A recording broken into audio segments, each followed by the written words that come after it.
Israel ഈ ലോകകപ്പിൽ തെരഞ്ഞെടുക്കപ്പെട്ടാൽ, qualify ചെയ്യപ്പെട്ടാൽ ഞങ്ങൾ ഇതിൽ കളിക്കാനില്ല എന്ന് സ്പെയിൻ എന്ന് പറഞ്ഞ രാഷ്ട്രം പ്രഖ്യാപിക്കുകയാണ്. അതിൽ പരമൊരു ഭ്രഷ്ട ഒരു രാജ്യം ഏറ്റുവാങ്ങാനുണ്ടോ?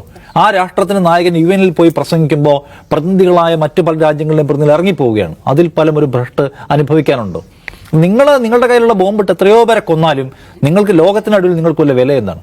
അമേരിക്കയുടെ സംരക്ഷണയിൽ നിങ്ങൾ വീഴാതെ പിടിച്ചു നിൽക്കുന്നു. മാന്യമായിട്ട് 2 മണിക്കൂർ കുറച്ച് പറക്കാൻ നിങ്ങൾക്കൊരു വ്യോമപാത ഉണ്ടായിട്ട് അത് ഉപയോഗപ്പെടുത്താൻ നിങ്ങളുടെ പ്രധാനമന്ത്രിക്ക് കഴിയുന്നില്ല. കാരണം ഒരു എമർജൻസി ലാൻഡിംഗ് വേണ്ടി വന്ന് അവിടെ ഇറങ്ങിയാൽ അപ്പോൾ ഇദ്ദേഹത്തെ അറസ്റ്റ് ചെയ്യേണ്ടി വരും.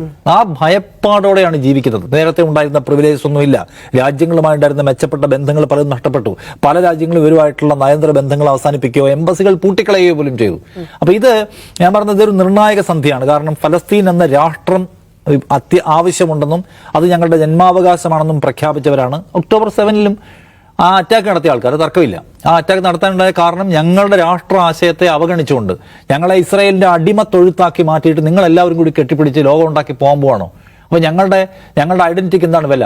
ഞങ്ങളിവിടെ ജനിച്ചു വീണ മനുഷ്യർക്ക് എന്താണ് വില? ഞങ്ങളെ എക്കാലവും ഇസ്രായേൽ അവരുടെ കാലിനടിയിൽ ചവിട്ടി മതിച്ചുകൊണ്ടിരിക്കണം. അത് ചോദിക്കാൻ ആരുമില്ല. ഞങ്ങൾക്കൊരു രാജ്യവുമില്ല, ഞങ്ങൾക്കൊരു പാസ്പോർട്ടും ഇല്ല, ഞങ്ങൾക്ക് സൈന്യമില്ല, ഞങ്ങൾക്ക് റോഡും ഒന്നുമില്ല. എല്ലാം നിങ്ങൾ ഇതിനെ മറന്നുകൊണ്ട് അവർ നടത്തിയുള്ള ഒരു കംഫർട്ട് യാത്രയാണല്ലോ. അത് പൊളിക്കാൻ നടത്തിയ അറ്റാക്കാണ്. ആ അറ്റാക്കിന്റെ ഫൈനൽ റിസൾട്ട് എന്ന് പറഞ്ഞാൽ 20 പുതിയ രാജ്യങ്ങൾ അംഗീകരിക്കുന്നു. മൊത്തം രാജ്യങ്ങളുടെ എണ്ണം കൂടിക്കൊണ്ടിരിക്കുന്നു.